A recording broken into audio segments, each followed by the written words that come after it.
ରୋଜଗାର ନଥିଲେ କିଏ ବାହା ହେବ କିନ୍ତୁ ରୋଜଗାର ଥିବା ପିଲା ବି ସେ ବାହା ହେଇପାରୁନାହାନ୍ତି କାହିଁକିନା ଅଇକା ଝିଅ ବହୁତ କମ୍ ରହୁଛନ୍ତି ହେଲା। ଝିଅ କ'ଣ ଅଧିକା ଅଛନ୍ତି? ଝିଅ ଚାହୁଁଛନ୍ତି ସବୁବେଳେ ଯେଉଁଠି ଦେଖିବ ସେଠି ତାଙ୍କର ଭଲ ପାଇବାଟା ବେଶୀ। ଆଉ ଝିଅ ମିଳିବେ କେଉଁଠି କହୁନ? ତାଙ୍କର ସେଟା ଆଉ ଝିଅ ମିଳିବେ କୁଆଡ଼େ?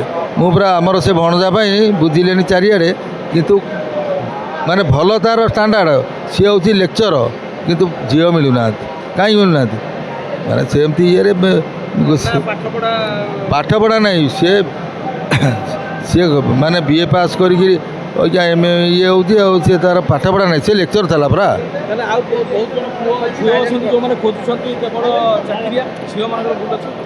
ଝିଅମାନଙ୍କ ଚାକିରି କ'ଣ ସେମାନେ ଝିଅମାନେ କ'ଣ ଚାକିରିଆ ଖୋଜିଲେ କ'ଣ ହେବ? ଝିଅ କ'ଣ ଚାକିରି କରିଛି କି?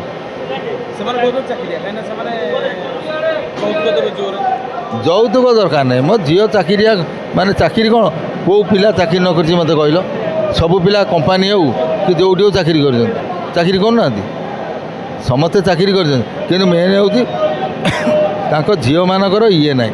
ସିଏ କେଉଁଠି ଭଲ ପାଇଥିବେ ତା ବେଦିରୁ ତ ଝିଅ ଉଠି ଯାଉଛନ୍ତି। ଆଉ ତୁମେ କ'ଣ କରିବ କହୁନ?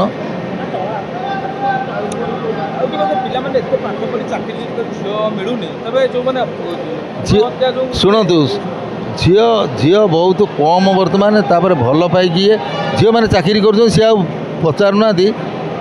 ଆଗେ ଯେତେ ଝିଅ ପିଲା ମିଳୁଥିଲେ କାହିଁକିନା ଯେଉଁଗୁଡ଼ାକ ଇଏ ଘରେ ଘରେ ଆସି ବୁଝୁଥିଲେ ଅଇକା ଝିଅ ମିଳିବା ଭାରି କଷ୍ଟ ହେଲା।